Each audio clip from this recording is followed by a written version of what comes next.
Welcome to MetroCasting. I'm Doug Farley. We begin this episode with a leap into an obstacle course that some believe was designed by the devil himself. Across the nation, an event known as the Warrior Dash has taken on a death-defying life of its own. Last June, the first ever Pennsylvania Warrior Dash was held, and what we saw there was both amazing and insane, all at the same time. All we did at last summer's first annual Pennsylvania Warrior Dash was step out of our car, and we knew we were in for something completely different and very unique. We knew this by the crazy way some of the people coming from the dash were dressed, as well as the way some of those heading in were dressed, or nearly dressed, we might say. Held over 2 days at Skirmish USA in the Poconos, a short bus ride took us from the parking lot to the actual dash lands, where even more interesting sights awaited us. In all, nearly 15,000 people, including our very own Team MetroCast, took part, and most somehow managed to survive the ordeal, and heck, most even had a big old smile on their face when they got done. One of those smiling faces was race director Sarah Newcomb, who gave us the lowdown, make that dirty lowdown, about the event. So welcome to Warrior Dash. Right here we got a 5K race course complemented by 12 crazy obstacles. People are crawling over walls, 12-foot walls, crawling through fire, crawling through mud, jumping over fire, just having a blast on the race and then enjoying some music, beer, and turkey legs at the end. We did mention this was an adult event, didn't we? Hence the beer and turkey legs at the end. If you can, where did the idea for this event come from? Sure. The Warrior Dash came from Joe Reynolds, the founder of Red Frog Events. Basically, he was inspired by things he did as a kid, crawling through mud, had such a good time doing that as a child, thought, why can't we make something fun and a little bit more intense for people who are a bit older? So here we are. What are they saying is the hardest part of this course? I think that the mud is the mud is the best part. I'd say one of the toughest parts is our Warrior Wall. It's 50 feet long and 12 feet high. So that's something that people, they love to climb up, climb down the other side, but it's a workout. So why should somebody do this? Because it's a fun experience and something you can't get anywhere else. It really is the craziest freaking day of your life. And from what we could make out, she just might be right. That works. What's your name? Steve. Steve, where are you from? Leola. Leola. All right, what do you want to do this for? Because I'm a moron. I'm a warrior. Because we're all morons? Yes. What was the hardest part? Gluttons for Mud pit. punishment. Mud pit. Cheers to the mud pit then. Yeah. Cheers. Yeah, that was bad. You had a good time. What was the hardest part? I don't know. The running. Probably that big ass wall. Oh, the wall was fine. I thought you were good at that, climbing the ropes. I am. It was hard today. Batman's hungover. Why'd you want to come up here and do this? It's our first time, just a good experience. It was all her idea. It was her idea? I'm hearing that from a lot of guys. Yeah, it was a good time though. Very exciting. What was the best part? The end. The end, the fire was cool. fire. The wall was pretty neat. I didn't think I'd be able to do the wall. I was able to get up and over that. Lost a couple shoes in the mud hole. It's to be expected. Yes. You know that the shoes go to charity. Yes. So Yes. you donated, so congratulations. Very good. In order to your hard-earned money, you donated to charity as well. Very good. What Chris and Jody were alluding to was a big old pile of muddy, cruddy, and stanky shoes stacked at the exit point of the dash grounds.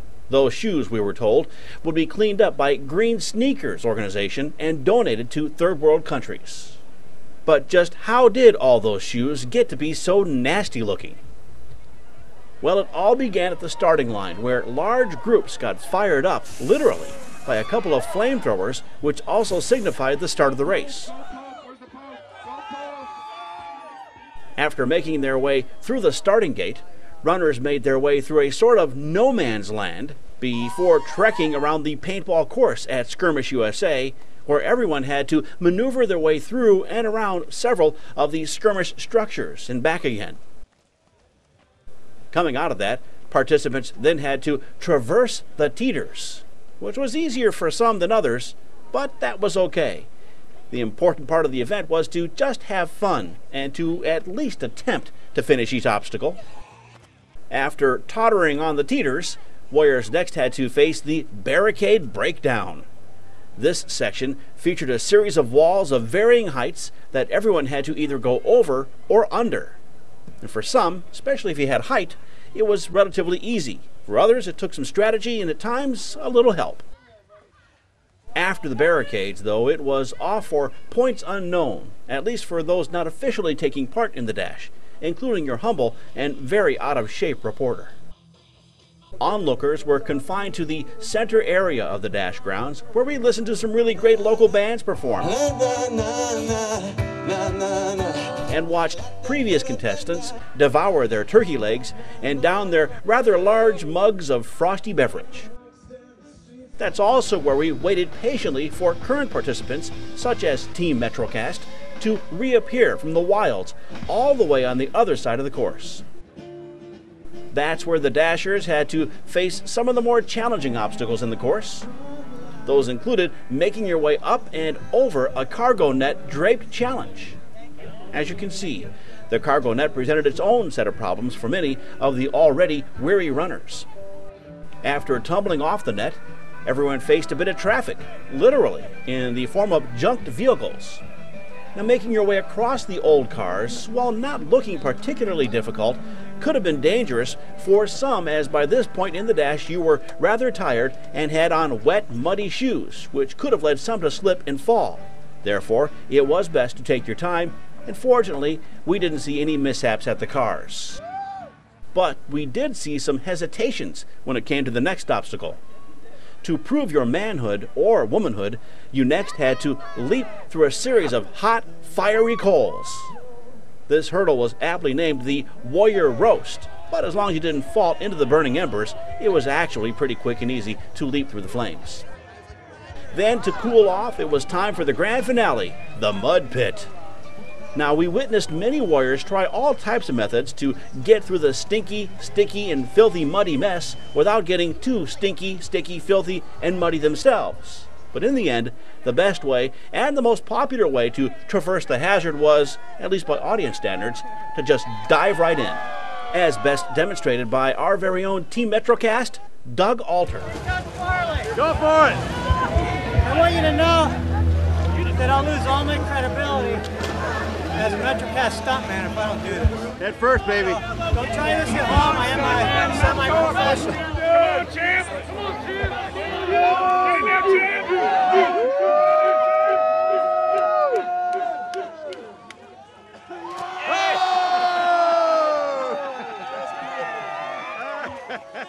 As is the case with all good stunts, we need to see that again in slow motion.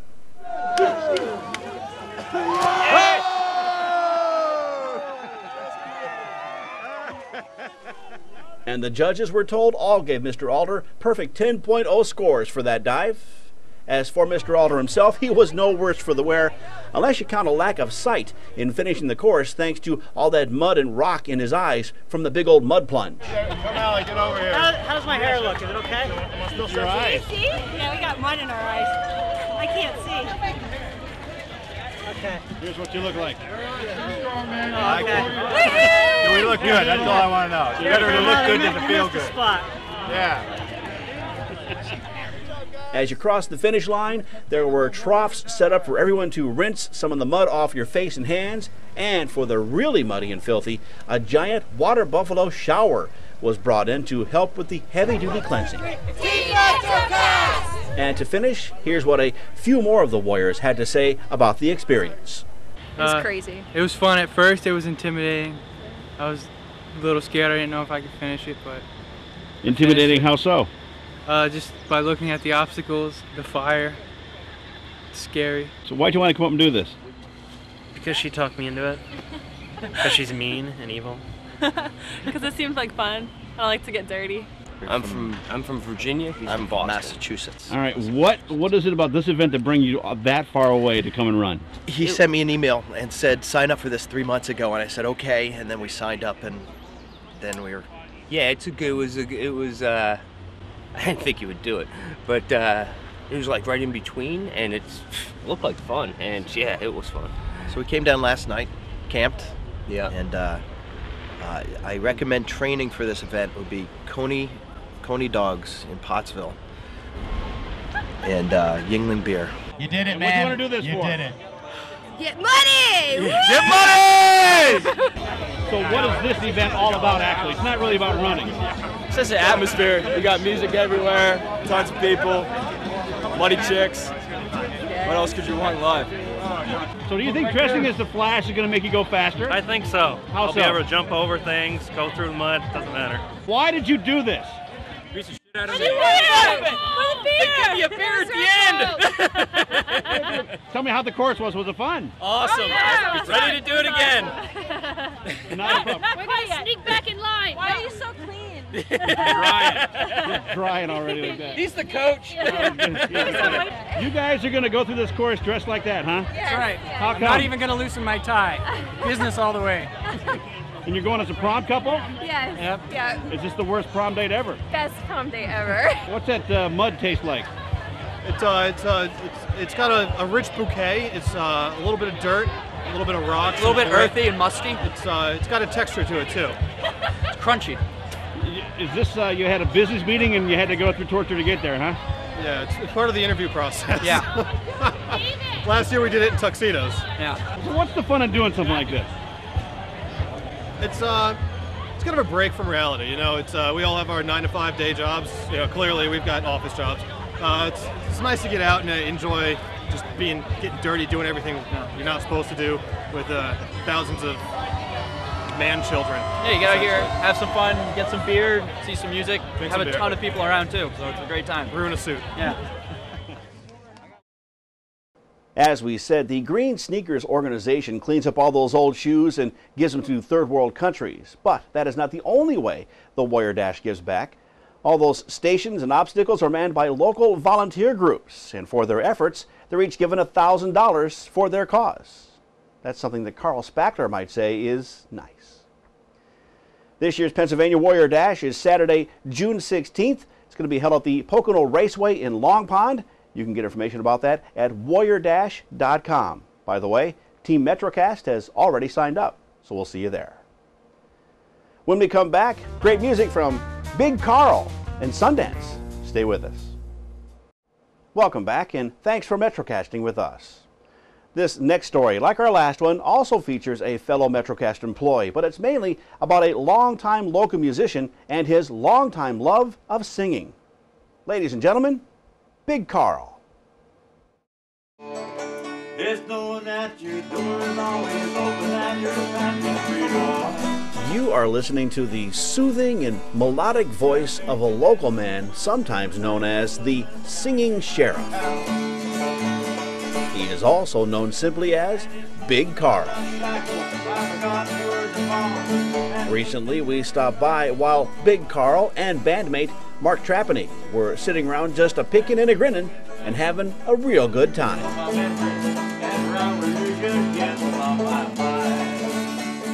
was born in a little town called Law Run Borough in Luzerne County. It since has been destroyed by mine fire in 1969. Everybody had to move out. Graduated from high school in 1951. Went to work in the coal mines for 4 days. Didn't care for that. Joined the service.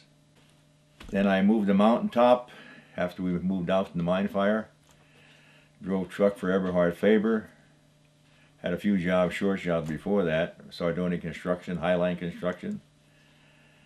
And then I became a police officer. I retired in 1992 from the police department, Wright Township. I worked my way up to chief of police, which I retired as. And all my life, I just loved to sing. When I was in Germany, I entered a Ted Mack amateur hour over there. And I came in third. I didn't get to come back to the United States from the Army. Wasn't going to let me go anyway. But I did that, and I sang by myself a solo song, and I sang 16 Ton, which was recorded by Tennessee Ernie Ford. And I come back and got out of music for a while. And then a friend of mine, Homer Chernavich, him and I got together. So then we formed a band called the Hometowners and Law Run Boys, and then we ended up with a band out of East Stroudsburg called the Pine Mountain Clan. And we backed a country singer called Marvin Rainwater. I don't know if you ever heard of him. He had a big hit called the song called "Gonna Find Me a Bluebird." and a half-breed. And we traveled with Marvin, and one of the best people I ever met in my life, and he taught me a lot about the music industry. He taught me about not only singing, but entertaining. And that is a plus. And I thank him for a lot of the experience that I had. Didn't make a hell of a lot of money, but I got $1 million worth of experience. And then through the years, different bands, and a couple of guys here, a couple of guys there, and met up with Mark. And Johnny Hampton played with me a long time before I knew Mark. Played with Al Hess and Tommy Reinick and a few other people local. And then we, well, by the way, Johnny Hampton traveled with me when I was at Water Rainwater. And we formed a couple bands, and then we ended up with Sundance. And we entered a international battle of bands sponsored by Seagram 7 Whiskey Company. They must have heard I drank a lot of whiskey because they wanted us to be in the show. But I didn't tell them I drank Jack Daniels. They wouldn't have put us on the stage. But we entered the contest in 1981 in the station complex in Wilkes-Barre. And it was about a 20-week contest, a lot of country bands. And we made it to the finals. There was Sundance, a band called Abilene at the time, and a bluegrass band called the Back Mountain String Band. And that night at the station, the audience voted. And the next day around 12 o'clock, I was working, and I got a call from WBAX that Sundance had won the contest. We got 84% of the vote, which is pretty good. And we went to Nashville, and with all original music that we played, we did a good showing, but we didn't win. But it was a good experience for us. Then we went back in the next year, and the songs were all songs that Johnny Hampton and Mark and I collaborated with them, and good stuff, good old country music.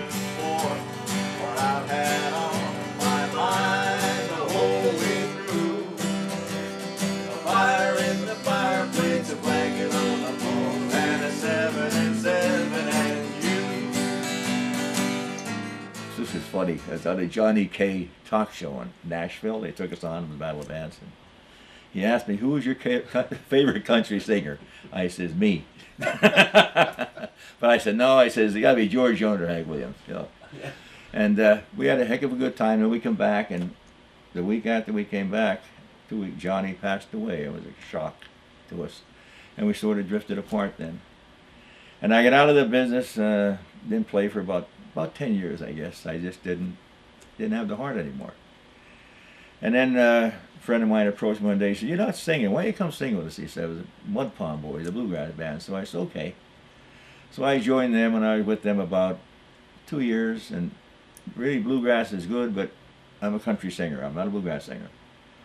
So I called up Mark one day, and I said, "Can we get a bass player?" And he said, "Yeah, I got a good bass player." I said, "Well, how about we get back together and do a few gigs?" I said, "We'll have Sundance again."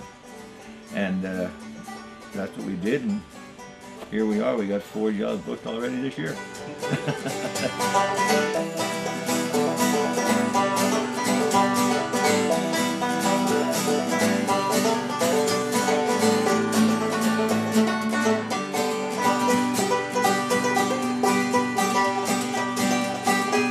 Now, 2010, I went to Mohegan Sun, and they had a karaoke contest. So we were there a couple of weeks at the casino, and I said to my wife, "I'm going to enter that contest." And she says, "What are you, nuts?" She said, "Look at all those young folks there. You're not going to stand a chance with that, you know. So you're not going to stand a chance." I says, "Well, I don't care. I'm going to try." So I get up and I registered. It took us 3 weeks to get on because there were so many people registering. So I finally got in, and I got up on the stage, and I sing a Ring of Fire. And the first 5 or 6 words out of my mouth, the place was like a cemetery. And I think to myself, well, Peg, that's my wife, she was right. And I blew it this time. Then all of a sudden, all hell broke loose. They were throwing beer coasters in the air. The barmaids were dancing on the bar, and the waitresses. People were coming from the machine to hear me sing, and I felt so good about it. I fell into a ring of fire. I fell into a burning ring of fire. Went down, down, down, and the flames went higher. And it burned, burned, burned.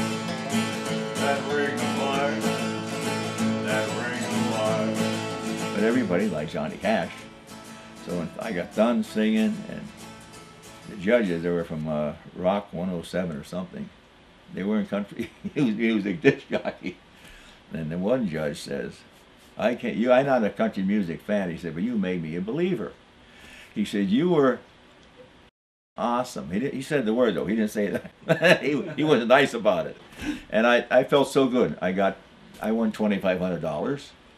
Plus I got a beautiful cut glass trophy. And that made me feel real good. I fell into a burning ring of fire.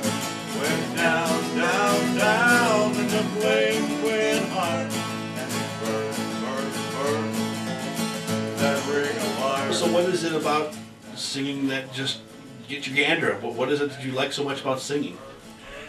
Makes me feel good. I make people feel good. I know people like me to sing, so I think I'm making them happy. That makes me happy.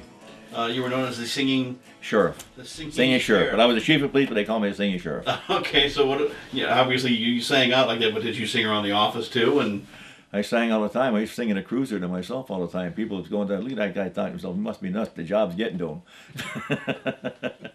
Really, I did. Yeah. You pulled somebody over. Did you ever have to? A lot of people. Oh, you're the singing sheriff. You know, there was a guy at Sunday Independent. You remember that paper? Mm-hmm. The Barons column, you ever read that? The Baron used to write me up all the time, the singing sheriff. He's here, he's there, you know, and that's how I guess recognized me, you know. And they said, oh, you're the singing sheriff, you know. But that didn't help. They still got arrested. Now, a lot of people are going to look at this and go, that's not big, Carl, because you're not big. Well, I shrunk a little bit. I had a heart problem 5 years ago, day after Christmas. And I went to hospital, and they put a stent in my heart, and well, I couldn't eat this, and I couldn't drink that, and I mean, that when you do that, it kind of takes the weight off you. That's not a good way to lose the weight, but I feel good, but I didn't feel bad when I was heavier. I just, you know, because I could eat and drink everything. No, you can't. Yeah, but I feel good, you know, but people, they still call me Big Carl. Just old dogs and children.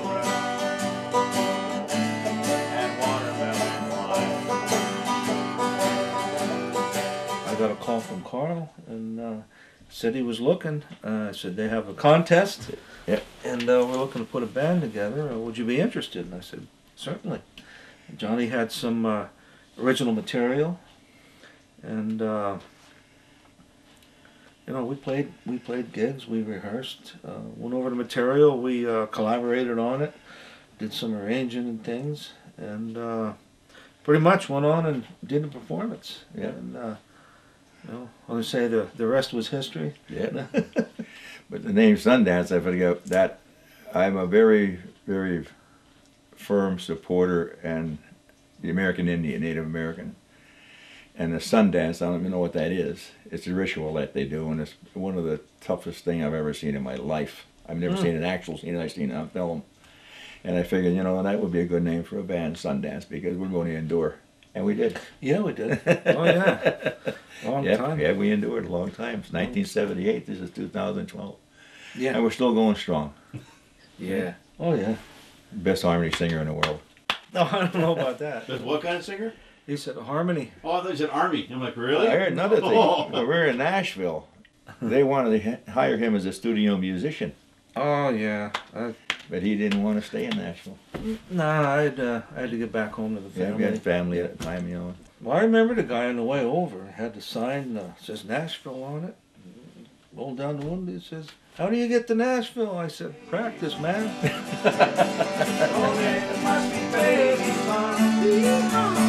Lay round the shack till the train comes back. My sweet baby's on. Well, ain't gonna work out on the railroad. Ain't gonna work out on the farm.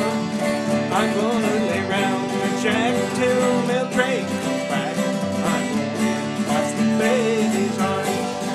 Well, I'm holding my sweet baby's arms. Holding my sweet baby's arms.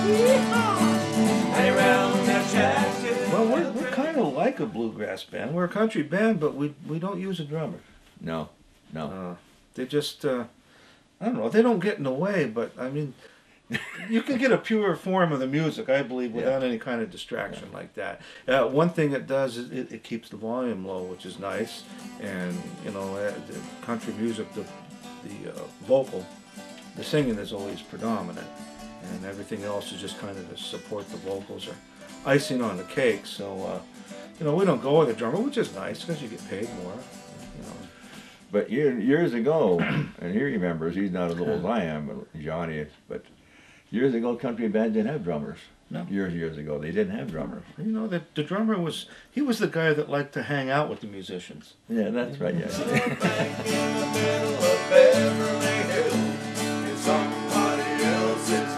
And what we do, I think, we do the country music that people can relate to. Hank Williams, George Jones, Willie Nelson, Waylon Jennings, and Mark even throws a Beatles song in there. He changed the lyrics a little bit, but he does a hell of a job on it, And Mark and I do some harmonizing on some Gatlin Brothers stuff. All the gold in California.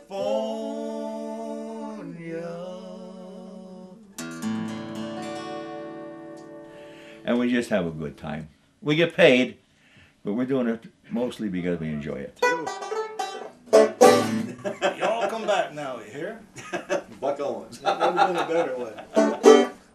I can't tell you what a good time that really was. Some great people to hang out with.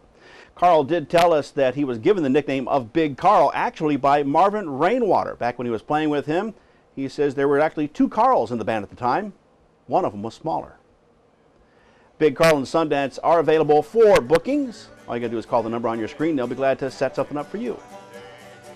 That'll do it for this episode of MetroCasting. As we leave, we'll let you hear one more from Big Carl and Mark Trapane. Thanks for watching. We'll see you again after later.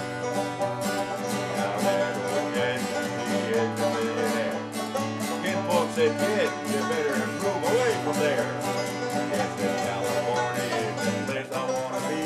So he packed up his trucks and he moved in that hill daddy, women folk, movie stars.